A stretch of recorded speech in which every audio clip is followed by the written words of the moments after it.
صرف وہ یہی کام کریں، کوئی اور سرکاری کام نہ کریں، اور ان پر کوئی قطعاً بھی نہیں ہونی چاہیے کہ وہ یہ کام کریں. تو اس وجہ سے پہلے ایاز صادق صاحب کا استعفیٰ آیا، پھر سلمان رفیق صاحب کا آیا، پھر اویس لغاری صاحب کا آیا، آج ملک احمد خان صاحب کا آیا ہے. ممکن ہے کل پرسوں ایک دو وفاقی یا صوبائی وزیروں کے اور بھی استعفے آ جائیں، لیکن ابھی تک جو ہے صورتحال جو نظر آ رہی ہے وہ بہرحال مشکلات کا شکار ہے. پہلی دفعہ کوئی حکومت ضمنی انتخابات میں. لیکن میں صابر شاکر صاحب موجود ہیں، ان کی بھی بڑی گہری نظر ہے، اگرچہ اس وقت وہ ملک سے باہر بیٹھے ہوئے ہیں، لیکن ان کے پاس کیا تفصیلات ہیں، کیا اطلاعات ہیں، اور وہ اس ضمنی الیکشن کو کس انداز میں دیکھ رہے ہیں؟ اشرف صاحب، ایک تو سب سے پہلے تو آپ کا شکریہ، سب کو عید مبارک، آپ کو، اہل وطن کو، اپنے ناظرین کو. دوسرا، ساری بات آپ نے جو کی ہے میں اس سے بات آگے شروع کروں گا، کیونکہ آپ نے ایک بہت اچھا نقشہ پیش کر دیا جو کہ اس وقت گراؤنڈ ریئلٹی ہے. اور بیسیکلی یہ جو ضمنی الیکشن ہے، یہ ضمنی الیکشن اب نہیں ہے، کیونکہ رجیم چینج آپریشن جو شروع کیا گیا تھا وہ ادھورا رہ گیا، اور اس میں کچھ ہرڈلز آ گئیں، اور ہرڈلز پنجاب میں زیادہ آ گئیں. اور پھر سپریم کورٹ آف پاکستان نے جو 63A کی تشریح کر دی، اور اس کے بعد کہانی مزید بگڑ گئی، اور جو اس وقت حکمراں اتحاد ہے اس کے لیے مشکلات پیدا ہو گئیں. الیکشن کمیشن آف پاکستان کی طرف آپ نے اشارہ کیا، وہ بدستور اپنا رول ادا کر رہا ہے، حکومت کے پلڑے میں اپنا وزن ڈال رہا ہے، لیکن وہ بھی مجبوراً اس کو بھی 5 سیٹوں کا نوٹیفیکیشن جاری کرنا پڑا. اب یہ ضمنی الیکشن نہیں ہے، یہ ضمنی الیکشن کیونکہ اب یہ ہے پوری کی پوری جو اس وقت گورنمنٹ ہے، حکمراں اتحاد، رجیم چینج آپریشن کے نتیجے میں آیا، اس کے مستقبل کا انحصار اس 17 جولائی کو ہے. اگر 17 جولائی کو فری اینڈ فیئر الیکشن ہوتے ہیں، اور جو رپورٹس آ رہی ہیں اب تک کی سرویز رپورٹس، اس میں پاکستان تحریک انصاف کمفرٹیبل انداز میں یہ الیکشن جیت جائے گی، اور پنجاب میں ان کی حکومت بن جائے گی. پنجاب میں حکومت اگر بنتی ہے تو اس کے بعد پھر مسلم لیگ نواز کے پاس کیا رہ جائے گا؟ مرکز خود بخود حرکت میں آئے گا. اور آپ نے اس سے پہلے دیکھا کہ چودھری شجاعت صاحب، چودھری پرویز الہی صاحب، ان کے درمیان اختلافات کی خبریں تھیں. اس عید پہ انہوں نے بھی ایک سیشن کیا گجرات میں، تمام چودھری برادران نے عید اکٹھے ادا کی، پھر وہاں پہ میڈیا سے گفتگو بھی کی، اور وہاں پہ بھی ری نیگوشیٹ اور ری وزٹ کیا جا رہا ہے اپنی پالیسیوں کو. تو 17 جولائی پہ سب کی نظریں ہیں. شاکر صاحب قطع والا معاف، چودھری خاندان سے آپ کے دیرینہ روابط ہیں، آپ میں جانتا ہوں. یہ کیا اطلاعات ہیں کہ اب یہ صرف دکھاوے کے لیے ملاقاتیں ہوئیں، مشترکہ پریس کانفرنس ہوئی، یا واقعتاً جو بچوں کے درمیان اختلافات ہیں جس میں بڑے بھی شریک ہو گئے تھے وہ بالکل ختم ہو گئے ہیں اور سیم پیج پہ ہیں؟ میرا اپنا خیال ہے جی کہ کیونکہ گراؤنڈ ریئلٹی اشاد صاحب یہ ہے کہ جیسے کہ آپ نے بھی بیان کیا کہ پاپولیرٹی جو ہے وہ عمران خان صاحب کی طرف چلی گئی ہے. الیکشن لڑنا تھا مسلم لیگ نواز کے ساتھ، مسلم لیگ نواز کی جو پاپولیرٹی ہے وہ ہمیں نظر آ رہی ہے. تو پھر پنجاب میں اگر گورنمنٹ بنانی ہے اور چودھری پرویز الہی صاحب پاکستان تحریک انصاف کے ہیں امیدوار وزارت اعلیٰ کے، تو ایسی صورت میں چودھری برادران کو اپنی صفوں میں بھی اتحاد برقرار رکھنا تھا. یہ پاسبل نہیں ہے کہ چودھری پرویز الہی صاحب مسلم لیگ کاف کے جو صدر ہیں پنجاب کے، وہ تو وزیر اعلیٰ ہوں پاکستان تحریک انصاف کے اتحادی، اور مرکز میں ان کے 2 ووٹوں کی وجہ سے شہباز شریف صاحب وزیر اعظم ہوں. تو یہ ممکن نہیں تھا، اس لیے اس کو ری وزٹ کیا ہے. اور ری وزٹ کرنے کے بعد جیسے یہ 17 جولائی کا رزلٹ آئے گا، اس کے بعد یہ سارا مرکز کی طرف رخ اختیار کرے.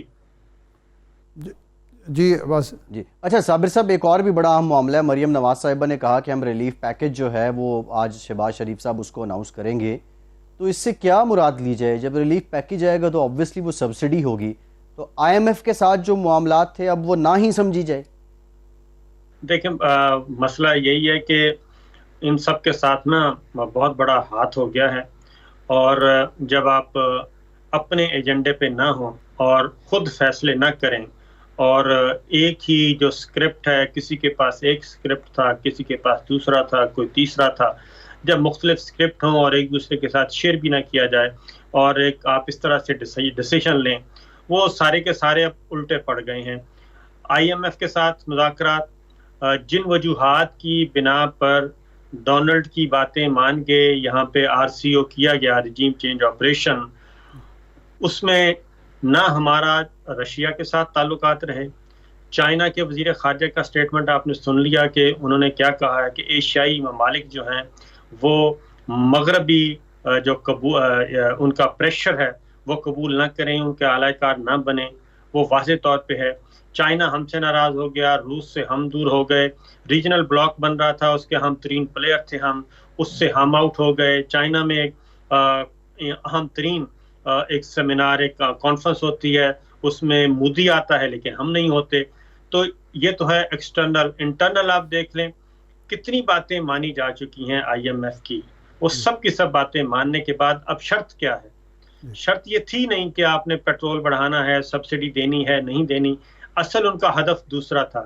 اب وہ مانگ رہے ہیں آپ سے سی پیک کی ڈیٹیلز، اب وہ آپ سے مانگ رہے ہیں چائنا کے ساتھ جتنی بھی آپ کی انگیجمنٹس ہیں، اکنامک ہیں اور کمرشل لونز ہیں، دیگر ہیں، وہ ساری کی ساری ڈیٹیلز آپ سے مانگ رہے ہیں۔ وہ کہتے ہیں وہ ہمارے سامنے رکھیں کیا کیا آپ نے کیا کس بنیاد پہ آگے بڑھ رہے ہیں، اور اس پہ نہ صرف ڈیٹیلز مانگ رہے ہیں بلکہ اس پہ فل سٹاپ کا بھی کہہ رہے ہیں۔ تو جب اس حد تک، اس سے آگے پھر اگلا کیا کام کریں گے؟ اس سے آگے وہ آپ سے ڈیفنس بجٹ مانگیں گے اور ڈیفنس بجٹ کی ڈیٹیلز آپ سے مانگیں گے۔ یہ آہستہ آہستہ انکروچمنٹ ان کی بڑھتی جا رہی ہے۔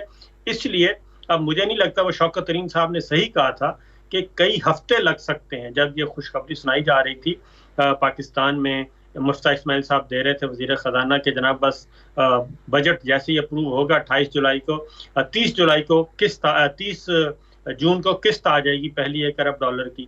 تو شوکت ترین صاحب نے کہا تھا کہ ہنوز دلی دورست، ابھی کئی ہفتے لگیں گے۔ اس لیے شاکر صاحب جناب رانا ثناء اللہ صاحب کہتے ہیں کہ آئی ایم ایف نے ہمیں تگنی کا ناچ نچا دیا، ناک سے لکیریں نکلوا دیں، ہم نے وہ شرطیں بھی پوری کر دیں جو نہیں کرنی چاہیے تھی۔ تو اس کے بعد بھی کوئی آئی ایم ایف کی شرطیں موجود ہیں جو آپ کہہ رہے ہیں ڈیفنس بجٹ کے حوالے سے یا سی پیک کے حوالے سے؟ وہ تو کہتے ہیں ہم ساری شرطیں پوری کر چکے ہیں، پھر بھی ناک سے لکیریں نکلوا رہے ہیں۔ یہ وہی شرطیں تھیں جو کہ بظاہر نظر آ رہی تھیں جی۔ بظاہر روس پہ جانے پہ کیوں مسئلہ تھا؟ عمران خان صاحب کی حکومت نے جو آئل پرائسز فکس کر دی تھی 30 جون تک، وہ اسی لیے تھیں کہ وہ متبادل ارینجمنٹ رشیا کے ساتھ کر رہے تھے، جو انڈیا نے اویل کیا اور جو بنگلہ دیش نے اویل کیا۔ وہ ارینجمنٹس ہو رہی تھیں کہ 30% ڈسکاؤنٹ پہ ہمیں فیول ملے گا۔ آئی ایم ایف کی جب اگلی نیگوسیشنز ہوں گی جو اس وقت مسلم لیگ نواز کر رہی ہے، اس سے پہلے ہم کمفرٹیبل زون میں آ چکے ہوں گے، اور بہت سارے ہمارا جو اصل تو تھا نا ان کا کہ جی آپ یہ پیسے واپس کیسے کریں گے، آپ کے ٹیکس کلیکشن وہ تھا۔ تو وہ جب ساری چیزیں انہوں نے دینی تھی کہ ہمارے پاس سفیشینٹ موجود ہے کیپٹل، تو اس لیے، لیکن وہ سارے کا سارا جب ریورس گیئر لگا اور رشیا کا معاملہ اور پھر آر سی او شروع ہو گیا، تو اس کے بعد یہ ساری چیزیں بگڑ گئیں۔ اب میں دوبارہ اگین وہ کہوں گا کہ یہ رانا صاحب کو تو ظاہر ہے، اب رانا ثناء اللہ صاحب ہیں وزیر داخلہ، ابھی تک وزارت خزانہ کے معاملات میں مفتاح اسماعیل صاحب کم بول رہے ہیں، خواجہ آصف صاحب یا تو بیان کر رہے ہوتے ہیں وزیر دفاع، یا پھر رانا ثناء اللہ صاحب وزیر داخلہ بتا رہے ہوتے ہیں کہ اصل ہمارے ساتھ معاملات کیا ہیں۔ مفتاح اسماعیل صاحب بالکل الگ ہیں، جبکہ مفتاح اسماعیل صاحب کے پاس ایکچوئل تصویر موجود ہے کہ وہ براہ راست مذاکرات کر رہے ہیں۔ یہ ایک پولیٹیکل نیریٹو ہے۔ ان فیکٹ وہ کیا مانگ رہے ہیں، بلکہ یہ بھی میں نے ایک بہت ہی کیا کہنا چاہیے ایکسٹریم کانسپیریسی کے آئی ایم ایف کے ساتھ یہ مذاکرات ہو بھی رہے ہیں یا نہیں، کہ پیسے دیں یا ابھی مزید شرائط پوری کرنے کے لیے یہ سارا دباؤ ڈالا جا رہا ہے۔ تو یہ ایک چھوٹا سا نہیں ہے ارشاد صاحب، پروجیکٹ کافی بڑا ہے، تو ابھی سمجھنے میں کافی ٹائم لگے گا اس کو۔ نہیں، لیکن یہ جو آپ فرما رہے ہیں چودھری برادران کی صلح ہوگی کہ جناب پرویز الہی صاحب وزیر اعلیٰ بن رہے ہیں، اگر ان کو چودھری خاندان کو یہ یقین ہے کہ وہ وزیر اعلیٰ بن رہے ہیں اور الیکشن میں دھاندلی نہیں ہوگی، لیکن اگر وہ وزیر اعلیٰ بن جاتے ہیں تو پھر تو بوجھ خاصا آئے گا ان کے لیڈر عمران خان صاحب پر بھی، کیونکہ سب سے بڑا صوبہ ان کے پاس ہوگا، تو وہ اس مسئلے کا کیا حل نکالیں گے؟ یہ جو IMF کی شرائط ہیں ظاہر ہے جو بھی حکومت ہوگی اس کو ماننی پڑیں گی۔ اس کے بعد تو ارشاد صاحب پھر الیکشن ہی ہے، اچھا، کیونکہ 17 جولائی تک دیکھا جا رہا ہے اور تمام لوگ دیکھ رہے ہیں، اور حرم پاک میں بھی دعائیں کروائی جا رہی ہیں کہ پاکستان کے لیے دعا کریں۔ تو اس کا مطلب یہی ہے کہ اگر پنجاب نکل گیا تو پھر تو فیڈرل گورنمنٹ ان کے پاس، پھر تو اصل میں یہ ساری ہینڈ تو شریف فیملی کے ساتھ ہوا ہے نا۔ طارق صاحب کمفرٹیبل زون میں ہیں، سندھ حکومت ان کے پاس ہے، پانی آئے جائے، بارشیں کم ہو زیادہ ان کو نہیں ہے۔ پنجاب اگر ہاتھ سے نکل جاتا ہے تو پھر تو سارے کا سارا سلسلہ ہی ختم ہو جائے گا۔ جی جی جی۔ اچھا صابر صاحب، آپ نے کراچی کا ذکر کر دیا، بارشوں کا ذکر کر دیا، بہت ٹائم ہو گیا، ہم بھی دیکھتے ہیں سال میں 1-2 بار بارش ہوتی ہے اور یہ کچھ نیا نہیں ہے، ہم اسی طرح رپورٹ کرتے ہیں، اسی طرح سیاسی بیانات آتے ہیں حکومت، صوبائی حکومت کی طرف سے بھی، MQM کی طرف سے بھی اور دیگر اپوزیشن جماعتوں کی طرف سے بھی، کچھ نیا نہیں ہے، اسی طرح کراچی والے ڈوبتے ہیں۔ کوئی حل ہے اس مسئلے کا؟ اس مسئلے کا حل بالکل ہے جی، اگر آپ فنڈز کی یوٹیلائزیشن صحیح کریں، کوئی پلاننگ کریں، کیونکہ اس وقت کراچی ہے بے یار و مددگار، کراچی کی اونرشپ کوئی نہیں ہے۔ کراچی MQM کے درمیان، PTI کے درمیان، پیپلز پارٹی کے درمیان یہ آپس میں ہی تقسیم رہتا ہے، اور اس سارے معاملے میں پاکستان کے عوام مارے جاتے ہیں، اور باقی وہ دوسرا ایریا ہو جاتا ہے، نو گو ایریا۔ اس پہ سابق چیف جسٹس گلزار احمد خان صاحب نے کافی کوشش کی تھی، لیکن ان کے خلاف بھی پروپیگنڈا شروع ہو گیا تھا، تو جس وجہ سے ایاز امیر صاحب کو نشانہ بنایا گیا، وہ قدرت نے پورے کا پورا بارش کی نظر میں دکھا دیا کہ یہ ہے ایکچوئل سچویشن۔ تو صورتحال یہ ہے کہ جب تک آپ جو ادارے جن کا کام ہے ان کو کام نہیں کرنے دیں گے، ان کو تگڑا نہیں کریں گے، وہ سب کچھ، کیونکہ کراچی میں ایک میئر ہوتا تھا، یہ میئر کا کام ہے، یہ لوکل گورنمنٹ کا کام ہے، وہاں پہ اپنے اپنے ایریاز انہوں نے بنائے ہوئے ہیں، یہ MQM کا ایریا ہے، یہ PTI کا ہے، یہ پاکستان پیپلز پارٹی کا ہے، یہ کنٹونمنٹ ہے، یہ ڈیفنس ہے۔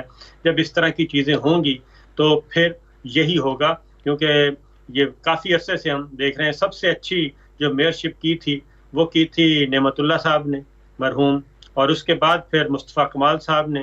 یہ 2 میئرشپ کے بعد تو کراچی کا کوئی پرسان حال نہیں ہے، اور یہی MQM، یہ تو سب سے سوال تو MQM سے پوچھا جانا چاہیے کہ متحدہ قومی موومنٹ نے ایک باقاعدہ طور پہ ایگریمنٹ کیا، اور گارنٹر تھے شہباز شریف صاحب، مسلم لیگ نواز کے اکابرین، تو وہ تو 30 دن کے اندر اندر پورا ہونا تھا، بلدیاتی انتخابات کا معاملہ بھی، دوسرا بھی۔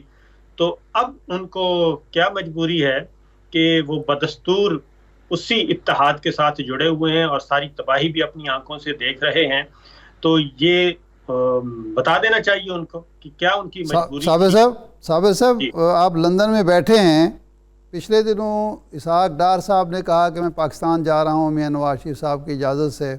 یہاں سے ہمیں معلوم ہوا کہ جو سینئر قیادت ہے مسلم لیگ کی وہ اس کے حق میں نہیں ہے، خود شہباز شریف صاحب کے بارے میں بھی یہی سنا گیا۔ اب آپ کی اطلاع کیا ہے کہ اسحاق ڈار صاحب آ رہے ہیں یا مفتاح اسماعیل صاحب ہی یہ معاملات چلاتے رہیں گے اور IMF کی شرائط پوری کرتے جائیں گے؟ سر ایک تو یہ کہ 17 جولائی تک انتظار کریں، اس کے بعد ہی اسحاق ڈار صاحب اس کے نتائج جو ہوں گے اس کے اکارڈنگلی وہ فیصلہ کریں گے انہوں نے جانا ہے یا نہیں جانا۔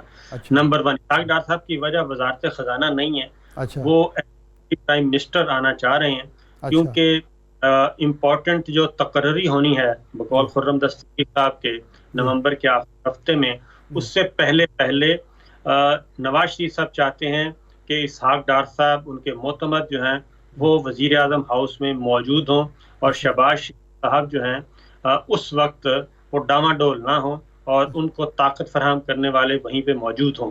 اصل چیز یہ ہے وہ صرف فائنانس منسٹر نہیں ہوں گے،